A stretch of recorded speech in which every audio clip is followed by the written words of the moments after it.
All right, you guys, I didn't show you this in the last video, but the 08 and up axles have opposing lower shock mounts.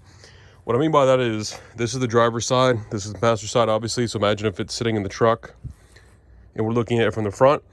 The driver's side rear sits toward the back bumper, where the passenger side sits inward toward the front axle or toward the front of the truck.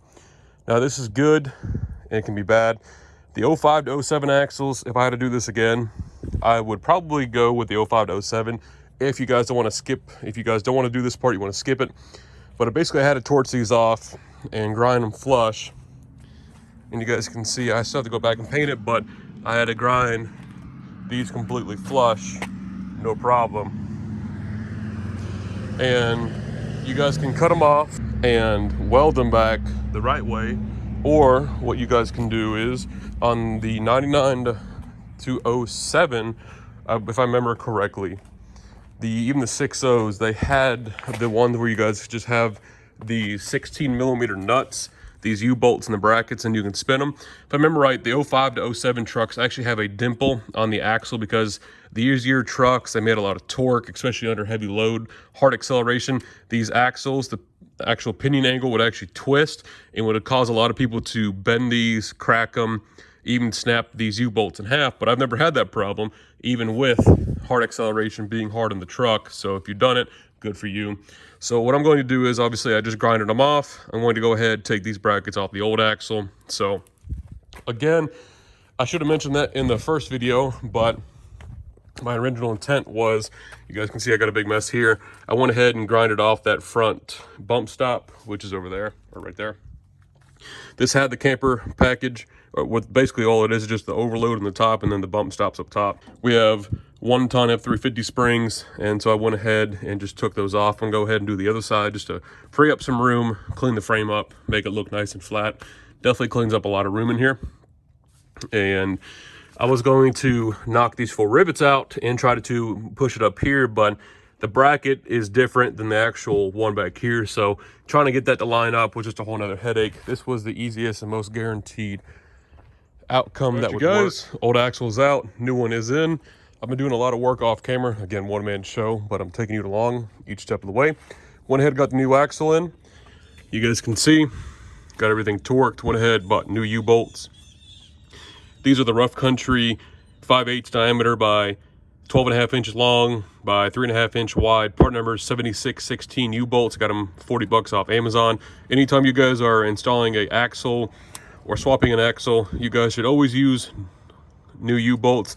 Now, if you take it out, I have to put it right back in. It's okay to use the same set, but the set I had in here before, I probably reused them 3 or 4 times, and that's starting to push them. And you guys will see torque specs from these all the way from 125 all the way to 195 to 200. That's a little ridiculous. Yep, these are 5/8 by 18 fine thread, but again, even though we have brand new U-bolts with nylon locking nuts and flat washers, what I like to do is I like to do these all the way up to 80. Now, that might not seem like a lot, but when people are saying anywhere from 125 to 195, I'm not far off. I've never torqued these U-bolts, any truck I've had, whether I lifted them or unlifted them, lowered them. I've never went over 100 foot-pounds, never had a problem. So take it from my firsthand experience. I'm not gonna lie to you guys, but you do what you want. Not responsible to what you guys torque to, do that at your own risk.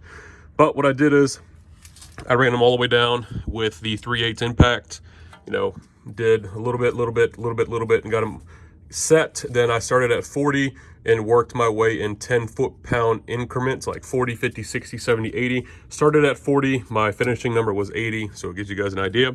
Went ahead, did that on both sides, and you guys can see we got plenty of thread for our lower track bar bracket to go on. We'll take care of that. Went ahead, got both of these overload brackets off both sides. I torched those out. Again, it wasn't necessary, but I'm here. It's the best spot and the best way for me to get to while the wheels are off. I'm gonna go ahead and get the drive shaft in. That's quick and easy, 4 bolts. Brake line, I'm gonna go ahead and take care of that. Shocks, obviously. And then coming over here, we have the driver's side e-brake cable. I went ahead and ran the passenger side. You guys can see it comes up over the axle. I've got it tucked right where the factory one went, right behind this tank strap. And this is a factory nut here. What I'm going to do is I'm going to simply use that nut to hold that cable, just like that, just like the factory one. Then we have one more here. And since I torched these out, what I can do is I can use this other one here, and I can bend this bracket up and over, or not even use this one, and I can simply use it to hold it right there. Using factory parts, not many things change over the years, so I got to tighten this bracket up. Other than that, got to go ahead and hook our speed sensor in. So we'll go ahead and throw that back over here. Like I said, this is an easy swap. I was just waiting on some parts, and doing this by yourself, it's kind of a tedious job, but take your time. All right, do it right. I'm currently sitting in a uncomfortable fetal position. All right, so you guys can see, went ahead, got the brake line connected. That's just the standard 11mm wrench. They're all the same hose from 99 to, I would assume, 2016. I mean, hell, they're probably the same thing, honestly. All the way up to the new Aluma bodies. Other than that, went ahead and got that. Need to go ahead and hook up our breather tube. Let's go ahead and do that. This just clips up here to the top of the frame rail. So go ahead and put some lube on that. No pun intended. All right. That will just sit. Let's see, where did I have you? Let's go right there to the frame. So that vent tube sit right there. Vent is taken care of. Now, I need to go ahead and zip tie this. But first, I'm gonna go ahead and get my shock mounts on just in case I need to bend these brake lines out of the way. You guys can see this one, even on my last axle, this was zip tied up. Other than that, gotta put a zip tie here on the ABS sensor. Right, keep mounted. You guys can see on the old axle, or my previous axle, what I did was I made a scribe, took that mark, and I centered it with that pin. And then obviously for alignment this way, before my shock was rubbing on my exhaust. Yeah, right. So I moved it over a little bit and it's fine. So obviously we still have to lift the axle up to get our hardware in, as you can see there. And then you guys can see this is the actual shock that was rubbing. Same thing on this side. Made a little mark, centered it there. Went ahead and I moved my vent tube up to my gooseneck hitch plate. Got that out of the way. Went ahead, zip tied that up there. Speed sensor's plugged in. Need to go ahead, clean all the crap off the diff from me touching it. Other than that, we don't have much more. All I gotta do now is get this e-brake cable. I've got to put the bolt in here, and then I've also got to do the same thing. I've got to put that front one in on that side. That'll take me a couple seconds. Other than that, this is a really easy thing, guys. Really, if I can do this by myself, anybody can do this. Right, you guys are making good progress here. Yesterday, went ahead and I got the drive shaft in. Easiest thing I can tell you guys, disconnect the front yoke, drop it, go ahead and get your rear bolts in, then go ahead, put the truck in neutral, get your front bolts in, tighten those, make sure they are snug. Anyways, went ahead and got that done. Shocks are in. All we have to do now is go ahead, put our track bars on, hook up our e-brake cables, bleed the brakes, and put the truck in drive. Make sure it's gonna move. This last little thing is we had to get this little coupler that joins the e-brake cables. This was the truck side I cut off the parts truck, and this was the side I just lopped off with a grinder. And other pieces around here somewhere, but long story short, you need to get the end to look like this. You guys can see. So the 08 and the 2002 both use this same bracket for the passenger side drum. So went ahead, ran that up underneath the speed sensor around my bag mount here, up behind the tank strap, just like the 02. And that feeds out and will connect up there. Then this one is going to come up underneath the leaf spring, come up against the frame rail, come through my bracket for my B&W gooseneck kit, just like the factory one, come up over, and I'll probably tuck it up behind here or just go up over the top, just like this one was here. Now, even on the 08, I got some reference pictures I'll throw up. You can see the sway bar end link here, and then it had the overload, and then actually went up over that. So I'm probably just gonna copy that and go straight there. All right, to that. Guys, everything is done besides the airbags, but I'll do that off camera. I gotta jack the axle up and just put my U-bolts on, then I'm good to go. Gonna go ahead, paint the frame, touch it all up, but I wanna show you guys the routing of my e-brake cables. Now, the first thing I did to do the driver's side, I went ahead, looped it up underneath the leaf spring pack, and I removed this metal one here that attaches on this metal casing, all right?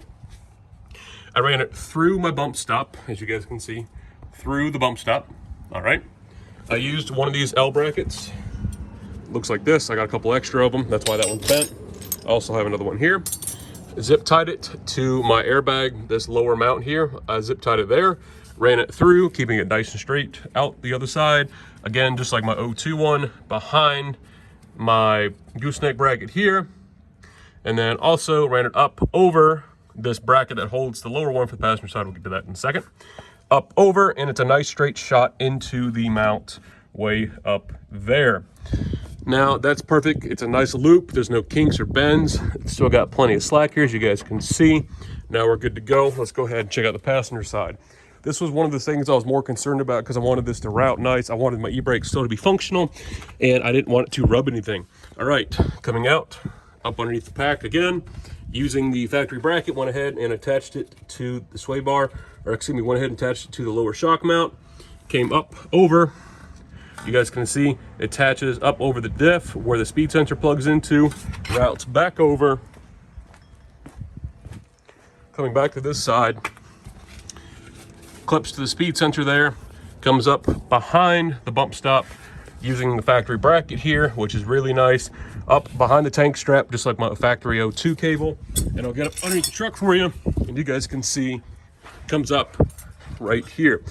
This is the passenger side, this is the driver's side. Now, I haven't adjusted the shoes at all. You guys know, you guys saw the adjusters, the springs, hardware, everything was new. So I don't know if I'm gonna have to adjust these or not. My O2, the ones on that axle would lock up fine. But this one, all you guys have to do is just push this coupler one way, push it the other, and you get it on top of those little fish weight looking things, these little lead eyelets. And they just sit in these little channels there, and that's what actuates your e-brake. You guys can see we have a little bit of slack, just a little bit, and then that little bit there is just keeping enough pre-tension on there to keep the cases inside this bracket. Now the top driver side bracket here has these two little plastic ears. Let's see if I can get the camera to focus in here. Has these two little plastic ears that I went ahead and pushed out that holds the cable in. And then the bottom one here doesn't actually have those little ears. So what I'm doing is I shoved it through the bracket, and the actual tension of the cable is being held via this eyelet connector up here. And that holds this case inside here. And we're gonna go ahead, get the wheels on, and while it's jacked up, I'll see about adjusting them if I need to, and obviously you guys know how to do that. You come up underneath the backing plate, take a fork or a flathead, and you guys basically adjust the slack adjuster just so they're just barely grabbing, and then your drums will be nice and adjusted. All right, guys, we are 100% done. E-brake cable is connected, sway bar is connected, airbags are connected. Calipers are gravity bled, both sides. Fluid looks nice and good. Master cylinder is filled up. We are good to go. I'm going to leave it jacked up. What I'm going to do is I'm going to just put it in drive, let it spin for a second, get some of that gear oil going inside the rear diff, make sure everything works, make sure the brakes feel good. If everything checks out, then I'll move it, back it up, move it forward. If I feel comfortable, I'll take it down the road, make sure everything's good to go. We're swapping some weight axles, and 2002-ish, late 2003, people have said some trucks, early 2000s, later, 2005 and up, they swapped from the M14 by 2.0 to the M14 by 1.5. The much more finer thread pitch, same things like Duramax is used, things like that. So I went on Amazon, of course, and I got this 32-piece lug nut set with a 7-spline key. This was 20 bucks with a 5% off coupon, so it was like $25. 32 lug nuts for $25. That's cheap. So that'll be good. We got lug nuts for the back. All right, you guys, well, that's it. Put her up on the ramps tonight just to make sure everything was good to go. You guys can see nothing's loosened up. Made sure all the bolts were tight. The only thing now I have to do is go ahead and tighten the brake drums, but I'll do that off camera. All I got to do is I got to come back, clean and pressure wash and really spray paint, but I'll do that this summer. So maybe I'll do a video on that and cleaning up the frame and, just getting all the dust and dirt off. But other than that, this truck's very clean under here. So hopefully you guys enjoyed part 2 of swapping this 2008 axle into my 2002 F-250. If you guys did, remember to leave a like. Please comment down below, subscribe, share with your friends and family. Also, don't forget to give me a follow over on Instagram at Powerstroke Boys. I appreciate the follows, guys. Thanks for watching. I'll see you guys in part 3. Thanks.